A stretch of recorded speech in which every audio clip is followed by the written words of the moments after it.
Well, basically, rolling start. Awesome to have you on, Simon. Thanks, man. You know, we've been on the journey for a while now. I've seen your journey. You probably saw a lot of my journey of me starting off as a breathwork instructor. You were somewhat of a mentor to me in my early stages of getting into breathwork and getting comfortable facilitating, and like really thankful for that as well. Like, no worries. I've always really been grateful for that fact.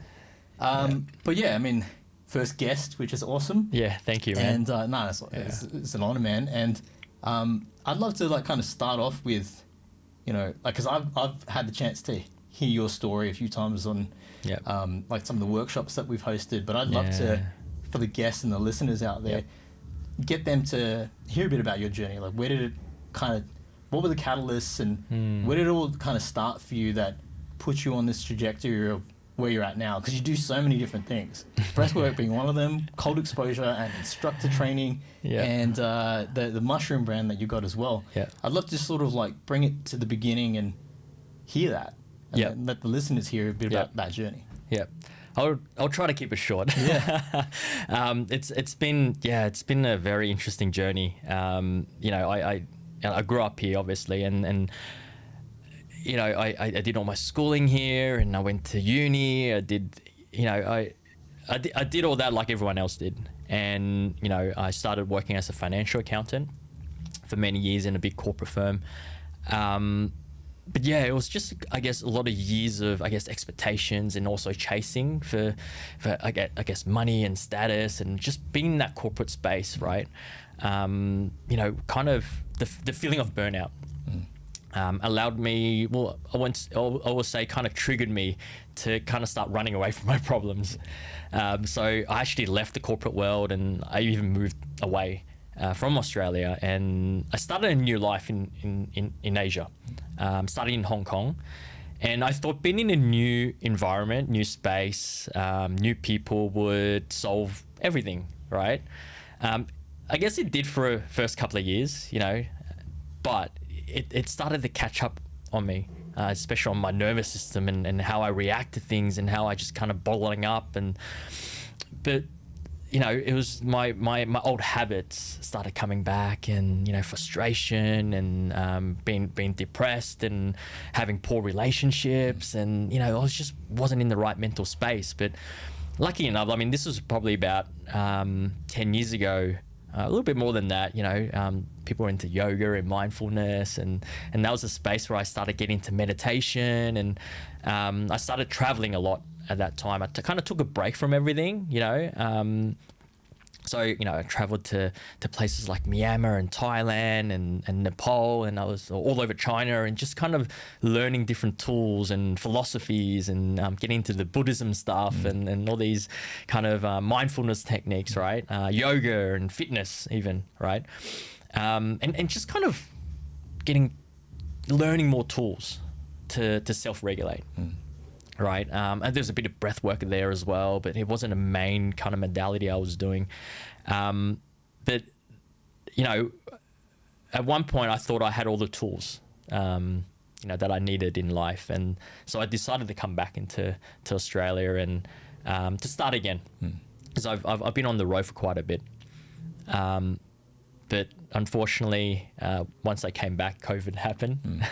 I think you know, we all kind of went through some challenges, you know, mentally, and you know, one way or the other in at that time, and I think at that time it was the first time that I felt unsafe at home, and what I mean by that is physically at home and also internally, right?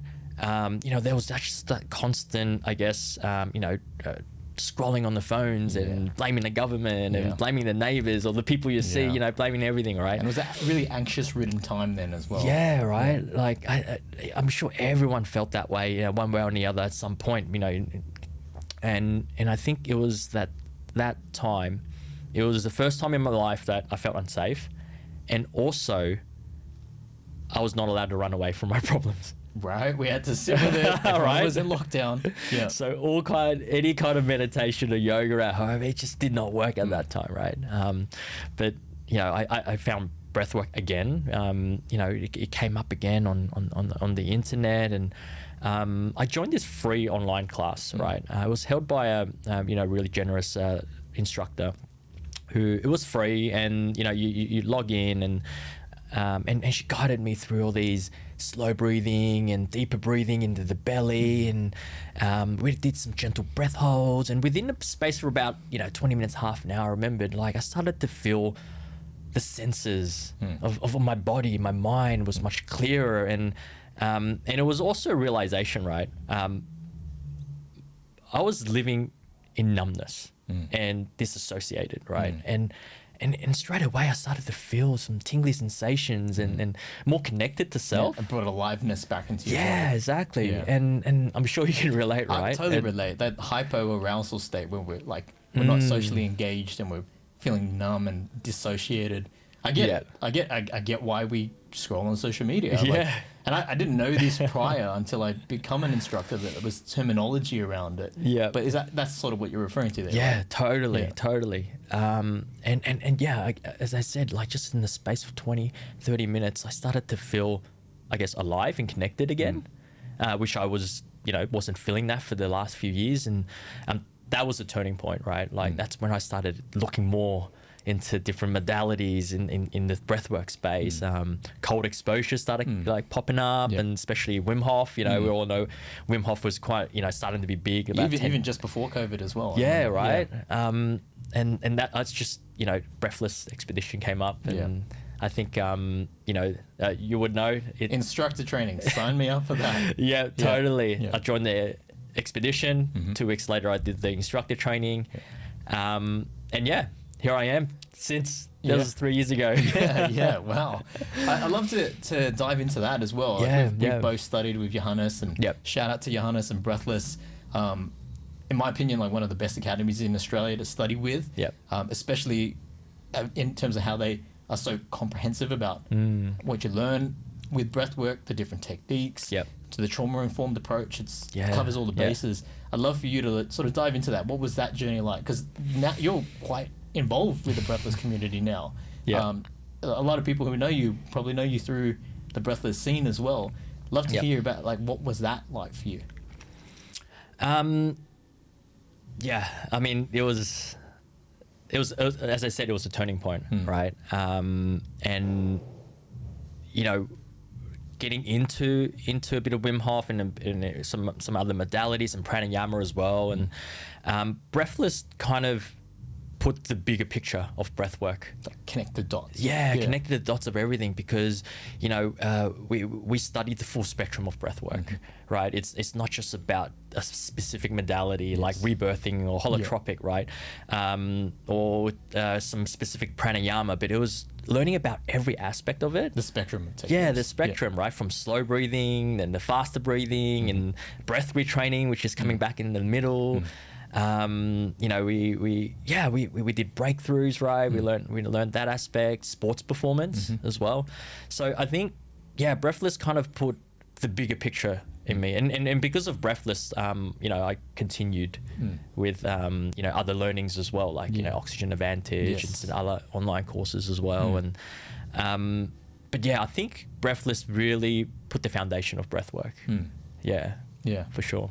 Yeah, that's awesome to hear, man. Like, I had a similar experience too. I think my first exposure to breathwork was sort of around COVID times. Actually, pre-COVID, just like weeks before COVID. I used to have a studio event space, and there was a breathwork thing facilitated there. It was 2 days, and it blew my mind. It rocked my world, and I was just like, I couldn't believe this existed. I dabbled with psychedelics and stuff like that before, and healing work.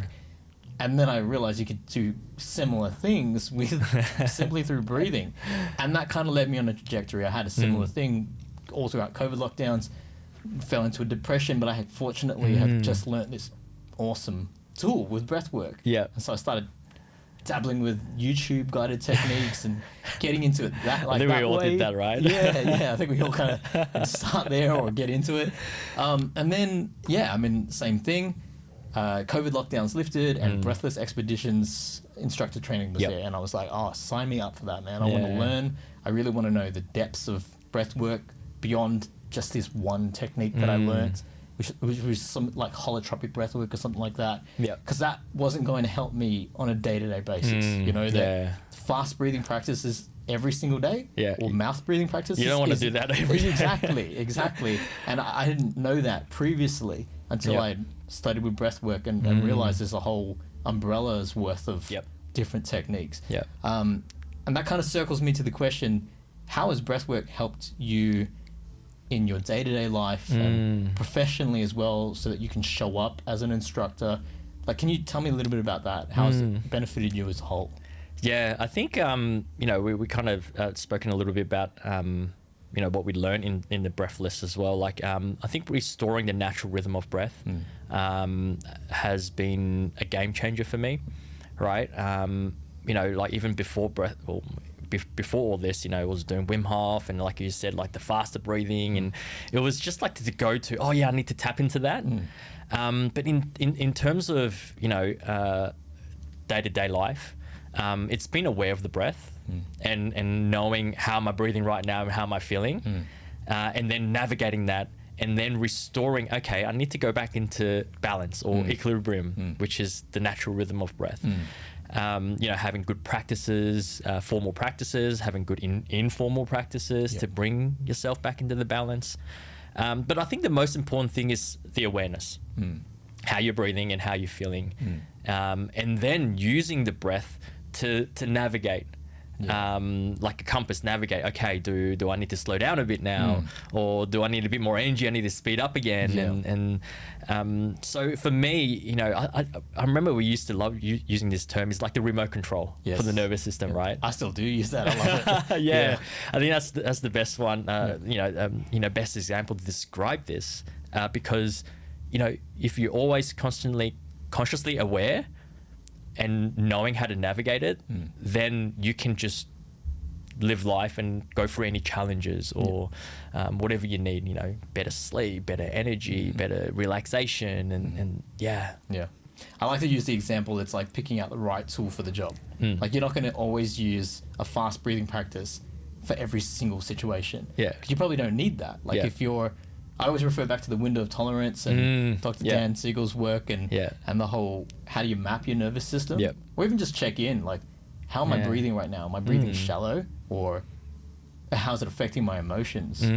Like, I always think back to that. I think that phrase that we've used quite a lot is that the way that we breathe affects the way that we feel, and conversely, the way that we feel is connected to the way we breathe. Exactly. Like, how do we bring that awareness? And like, for me, that's how it's benefited me, is like I actually have a way that I can actually check in with where I'm at and apply the right technique for the job, whether it's heart coherence or box breathing or breath of fire, depending on how I'm feeling for the day. I have a toolbox to work with. But that kind of circles to the next question that I have is, why do you think that, like, as society, that breathwork, there's been such a demand around breathwork? You see it now more than ever. Breathwork's been around for centuries, but now all over social media you see this thing, breathwork. Why do you think there's such a demand there these days? Yeah, it's quite interesting, eh? Like, I mean, I think Wim Hof did a really good job in putting breathwork on the map, you know, and everyone doing it and making it very accessible, I guess, you know, with what he does. But I think one of the things that, I mean, puts me more interested is the science.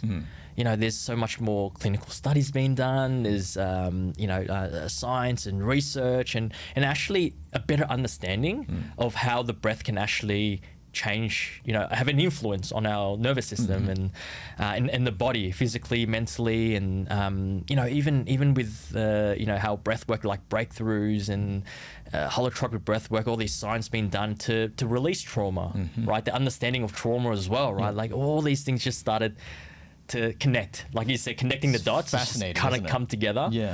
So I think in the last, I mean, you know, I know that a lot of research has been done, you know, previously as well, but I think now, because of the awareness, you know, it gives opportunity for more research to be done, and it's really putting that on the map, I think. Do you have a personal go-to technique that you have? Like, for me, like, I'll do a bit of conscious connected breath work most days. But I know, like, I might need something different. But do you have one that's like your guaranteed go-to to help calm your nervous system? Yeah. And like, what's one you would recommend to listeners? Look, one I really like, and is so simple, is a conscious sigh. Okay, yeah. Okay. The physiological sigh. Yeah, some call it physiological sigh. Before, yep. A conscious sigh or control sigh. And it's really simple, right? Huberman kind of says, okay, you inhale, a deep inhale, take an extra inhale, and a long exhalation. Extended exhale. And you do that for about 5 minutes, and it brings anxiety, it brings stress levels down, and they actually do a lot of research on that, right? With Huberman in Stanford. It's quite fascinating because, you know, even with this technique, you know, they was showing that in studies, right, a conscious sigh off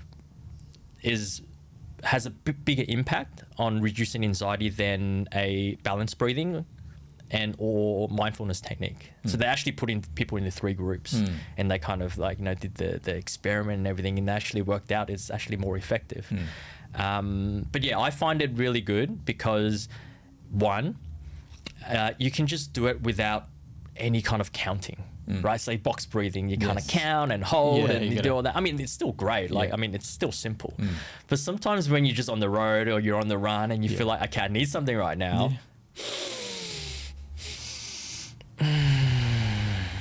Yeah, or even a simple one. I actually have my own kind of explanation.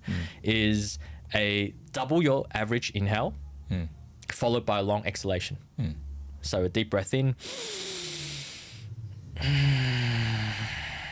You just do it for like 2 to 5 minutes, and straight away, right? Like you feel the sense of calmness, physically, mentally. You know, you just feel your body kind of drops as well. Yeah, you shift gears and into more a parasympathetic state, and it calms you. Yeah. No, I love that. Totally. I love that. I'd love to know, and especially for the listeners out there who probably are new to breathwork or first time hearing about the science of breathwork. Can you explain how different breathing techniques impact the nervous system? Like we kind of touched on, there are all these different techniques you can do. Yeah. But yeah, just like briefly touch on that. Yeah, I think going back to what we said, like, you know, breathwork is a spectrum, you know, like there's the really slow breathing part, and then there's also the faster breathing, and they're all kind of does their own thing, right, in between. So we've got the slow breathing, which obviously calms the nervous system. It brings, you know, back into the presence, and also if you do even slower breathing, it helps you to retrain your breath into a slower pace. So, you know, we always talk about this, right? When we're stressed, we tend to overbreathe. We breathe more than we need to, faster breathing. And when we live in constant stress, we overbreathe. We breathe more than we need to, and it becomes a habit. So what happens? It becomes a norm, and we need practices to actually, the very slow breathing, to bring it back, right? So I see, you know, this is like a stretch, like a muscle. Okay, I'm always stretching myself here. I need other practice to, like the slower practice, to bring myself back. And then obviously you've got the other end, which is, you know, we call it the fireworks, right? Yes. You know, there's faster breathing for tension release and emotional release, but also for sports performance and enhancing energy and mental focus, right?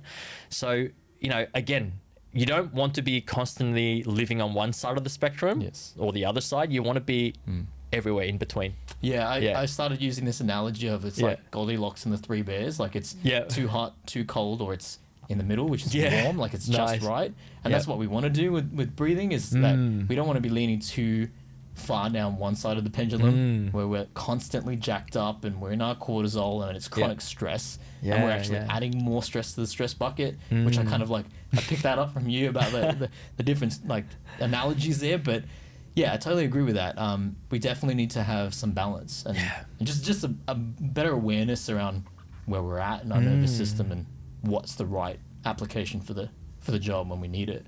Totally. And that kind of leads me into because like just on my own experience, when I first started, I thought it was all just one sort of technique, and it was not good for me to be doing that all the time. Cold baths every single day, breath work every single day, and it was probably doing more harm than good. But that leads me to the question: is what are some of the common misconceptions or mistakes that people make, or that you've seen that people make when they get into breath work? Yeah, interesting. I mean, I think we've already touched on this. I think a lot of people, they say they do breath work and they just do the same technique every morning. Like what we said before, they don't really kind of explore other techniques. And I mean, look, it's not their fault, because, sometimes you go online and you have that favorite YouTube or that technique, and you just keep tapping into that, right? Yeah. So I guess, it's really the knowledge and experience as well. But yeah, I think one kind of mistake or misconception is that a lot of people just fixated on that one specific technique. Yeah. And whenever they feel overwhelmed or whatever, they just go to that again, but not exploring and using different techniques and or let's just say different gears of the breath. No, I've seen Johannes, he had a video about that as well, like having the right gear shift for the exactly. No, I love that. So I know that you're a big advocate for cold exposure, and I love to touch on that too, because I know it's such a big wellness trend these days, but for those who probably never really dabbled with it or are just getting into it, can you explain a little bit about the physiological changes that happen when we get in the cold and what's happening there? Not just physiologically, but mentally as well. Like the resilience that you build up from it. Because I've heard you explain this so eloquently, but I'd love to hear you talk about it. Wow, I can talk forever about this, eh? I'll keep it short again. Like, it's when we get in the cold, there's a lot of changes in the body on the physical level. One is the blood flow, right? Because once you go in, there's this constriction of blood vessels, and then once you warm up, it kind of dilates again, and you get this rush, right? And it's also, by doing that, it helps regulate the body's temperature in extreme cold as well. So, this, improving blood flow. And what happens when we have really good blood flow? You just get into this flow, your body kind of feels better, and it just better blood into the system and organs and cells, right? There's other benefits like activation of brown fat adipose, right, increasing metabolism and just better regulating your body temperature in that as well. On the mental aspect as well, the increase of dopamine and endorphins and the good, the mood. A lot of research is done, like apparently there's an increase of 250% I've heard that dopamine before, or something, right? Like, women talking about it, and it's like akin to like a hit of cocaine or something like that to your dopamine system, I guess. Just for mental health, but obviously done in a safe environment and in a controlled setting, right? Just having that feel good factor. I don't think anyone has regretted doing an ice bath afterwards, right? You hate it while you're in there, of course. But once you're out, you feel amazing. It's a love-hate relationship, right? Like you're hating it before, but afterwards you just feel relaxed and you feel good. You feel present as well, because you just went through this mental challenge of doing something difficult. It's kind of like similar to like exercise, right? What do they call it? I forget the term, but basically. It's called a hormetic stressor. And so basically, like when we go and we exercise, we're tearing the muscles, but we're going to recover from that. We actually grow stronger from that. And it's similar to cold exposure. We're going to get all these benefits that you've just listed. But you do need to put yourself through that uncomfortableness first. And I love how you've kind of touched about how it's also the perfect environment to test your ability to handle stress. Because that's a stressful environment to the body. Exactly. And to the nervous system. And you can utilize breath work to calm yourself while you're in there. And get yourself grounded while you're in there so that you can better tolerate that stress. But then also, how does that get used outside? it's a really good tool to build mental resilience, right, to stress. Yeah. Because it's the same, if you can handle that, like you go in a safe, stressful environment, and you use the tools, whether it's mindfulness or breath work, whatever it is, to overcome that stress. Then you go out in the world and you feel like, okay, cool, I can actually handle that, because you actually just it's like going to the gym for the nervous system. Yeah. Right? Yeah, I love that. Yeah. And also it doesn't get any easier. Like, I mean, it does over time, but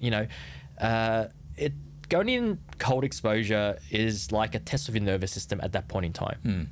Sometimes, we feel a bit, stressed out, but I need to kind of, build a bit more resilience. Okay, it becomes harder, but then you're actually building up again, right? Yeah.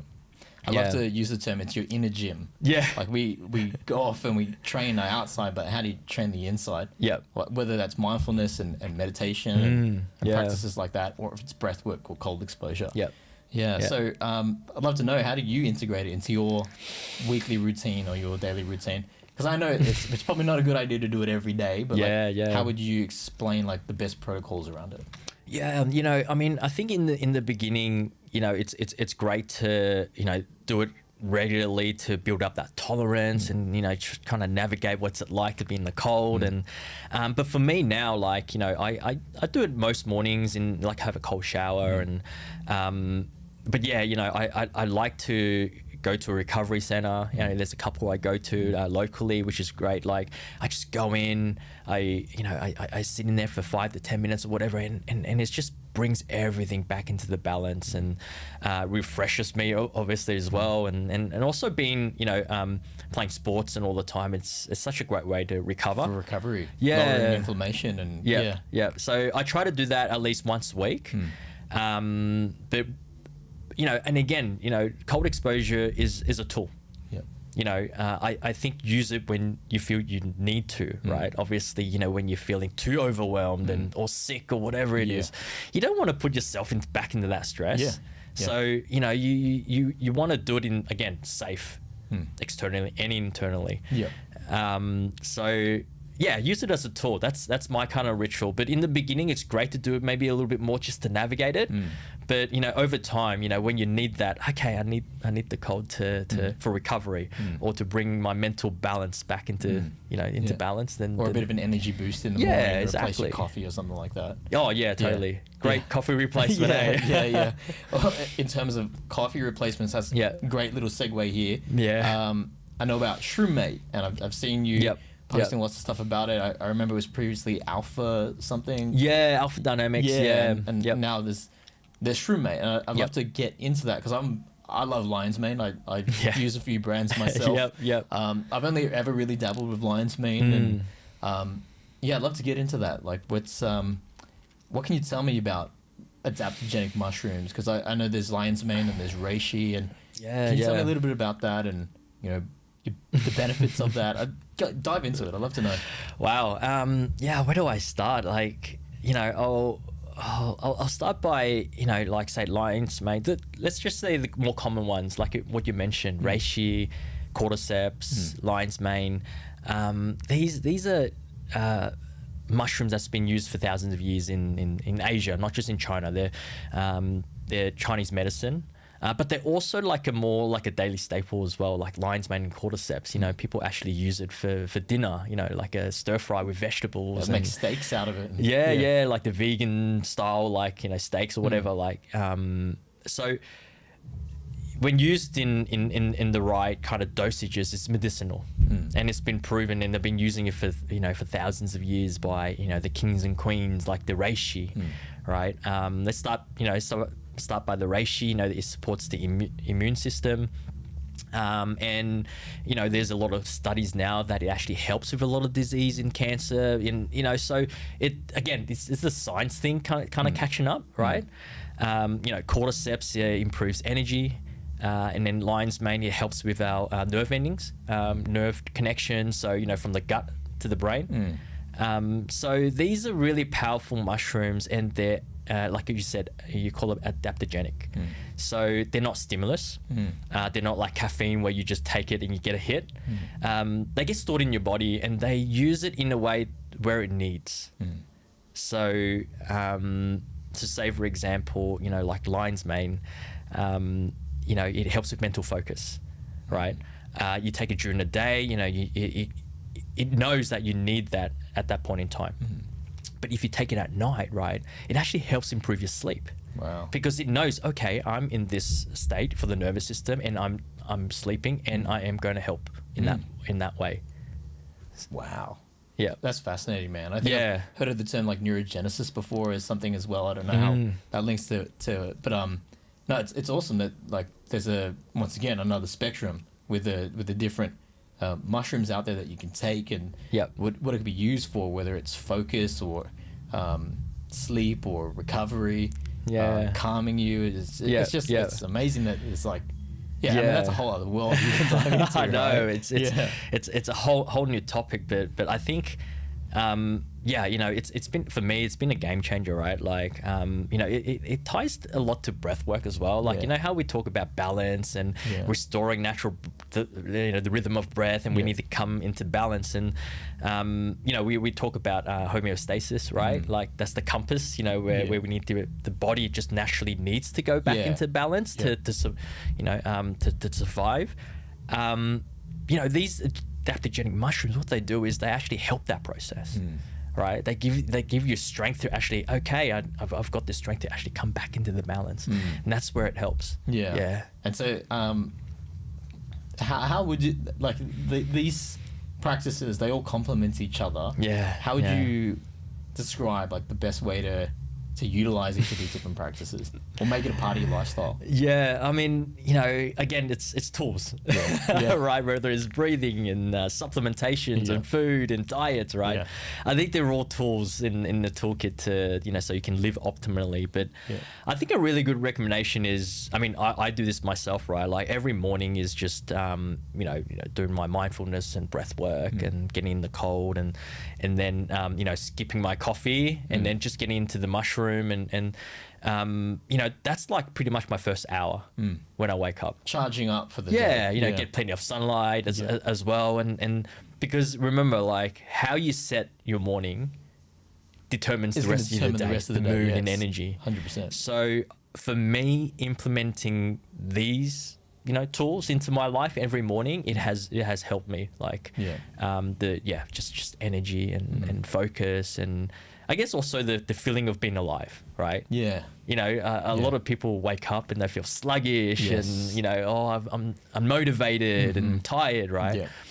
Or they go straight to the crux of drinking a coffee first thing in the morning. I think, so much damage, hey? I've heard Huberman talk about this as well. Like it blocks adenosine, which is that, it's like that feeling of like tiredness, I guess, or and it's going to make you more alert, but there's a cost benefit ratio thing going on there. And so that as you said, that builds up, right? That stops it.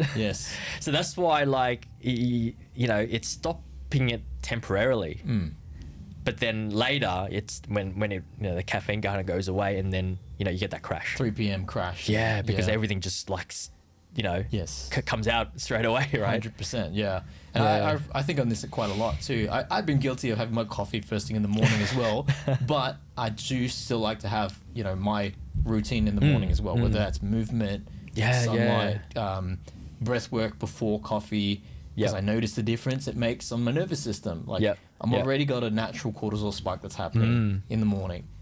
Do I really need to add more to that, like first thing in the morning? And how's that going to play out for the rest of the day if I'm just like, you know, wired from that kind of energy?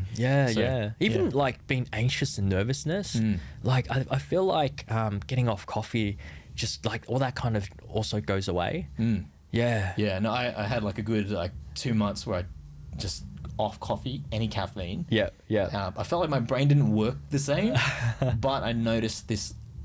My energy was just clearer and calmer, and I was less reactive to things that I'd normally be reactive to. Do you have a replacement for coffee? Do you have a... I did try matcha for a little bit, but it wasn't enough caffeine for me, so I just went like hard boiled at it, and I just like cut out all caffeine. But for a time, actually lion's mane and cacao.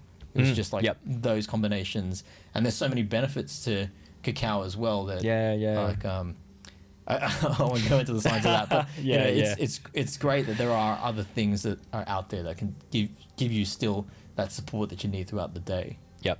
No, totally. So, what's one practice?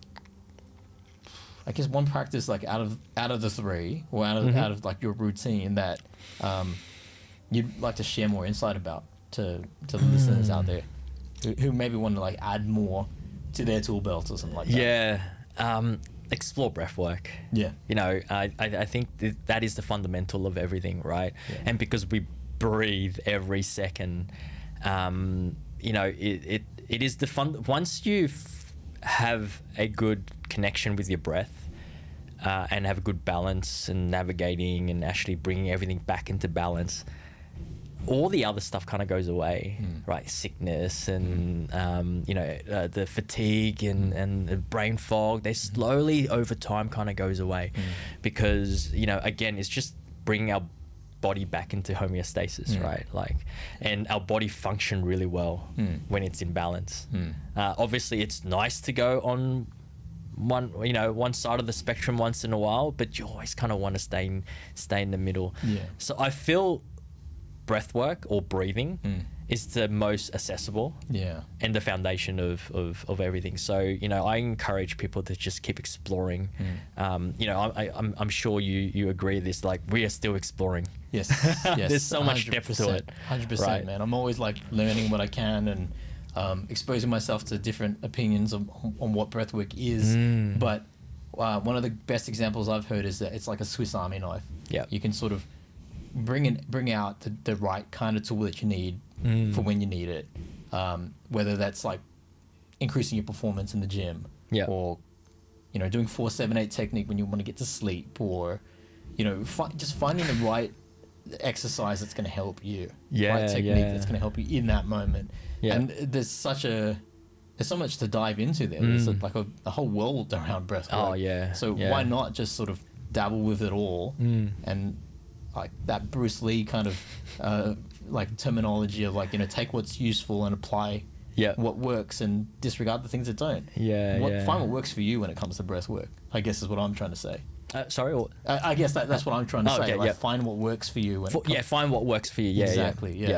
I think you probably heard me, you know, say this in all my workshops, and I love saying this. I think it's a really good example. Is learning how to breathe is like learning how to swim in the ocean, right? In the ocean, you know, sometimes it's nice and calm, so you can just let the breath be and you just float. But sometimes when the storm comes in and the waves comes in, and these are the stresses and the challenges in life that we can't control. So if you learn different ways to breathe, swim, you get to swim in the ocean and not drown and not overwhelmed with, you know, stress. And once you start embracing the ocean, you start to learn other things like surfing and freediving and all these things, and you start loving the ocean, right? So it's all about learning different techniques. For sure. If you just stick with one technique, all the waves that comes in, you're eventually going to be overwhelmed and drown, right? 100%. So I think that's a really good way to put it, like breathing and living life in society. Yeah, for sure. How do you ride the wave without getting caught up in it or drowning in it or being overwhelmed by it? Like, how can you float along with it? And, you know, like, with breathwork, you know, there might be times where you might need to use it for just emotional regulation. There might be times where, you know, life circumstances have come up and going to one of Simon's workshops or a breakthrough breathwork is going to be just what you need to sort of take you out of that stress response that you've been in for as long as you have been.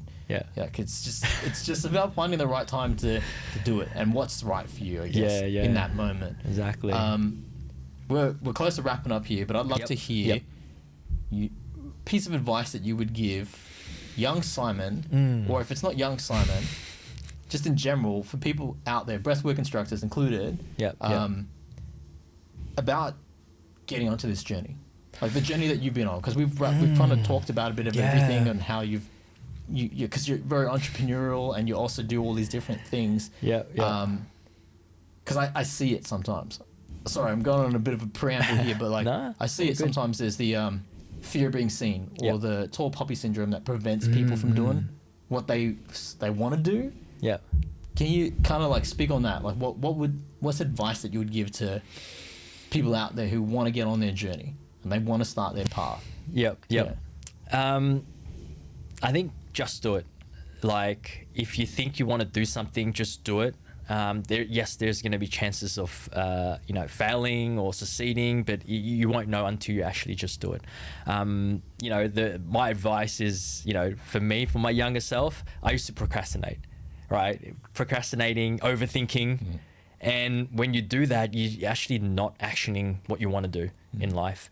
And that comes in many ways, like, whether it's a business decision or entrepreneur or even going on that trip or whatever it is. The more you do, the more you will find out if it's good or not. If you don't, you will never know.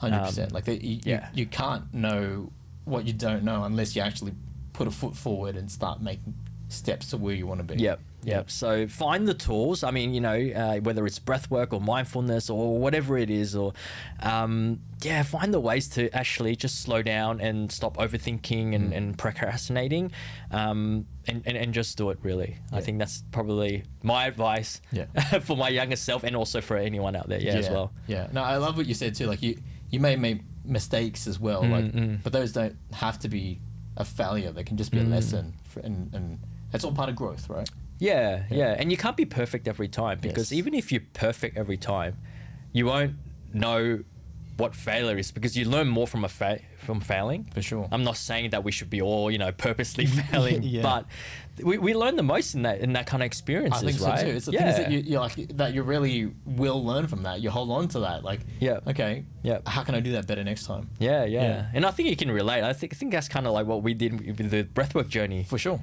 Right? We're just like, hey, we've got this. Was it one playground? Yeah. We're like, let's just do it, You do this segment, I'll do this segment. We'll do our talk. We'll do it. I'm still figuring it out, but I feel like each time I've gotten a little bit better. I've got a little bit more practice, and the feedback has been nothing but positive, because it has been learning from those previous mistakes. Yep. No, totally. I even have these moments where I'll say things and then I'm actually realizing, like, days later, I actually said the wrong thing there, but I learned, and I never did that again.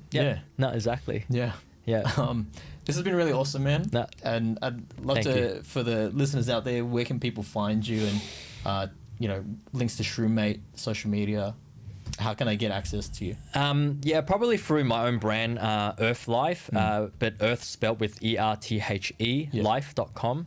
I'll drop that in the show notes too. It's got all my brand that's linked to it. I've got breathwork stuff. I've got mushroom stuff, and other cacao and all that and stuff as well. And otherwise on my socials, my Instagram, my last name Yuen, YUEN .Simon. Awesome, brother. Thanks for this. We're going to do this again sometime, man. Yeah. All right. So good to catch up. Thanks, brother.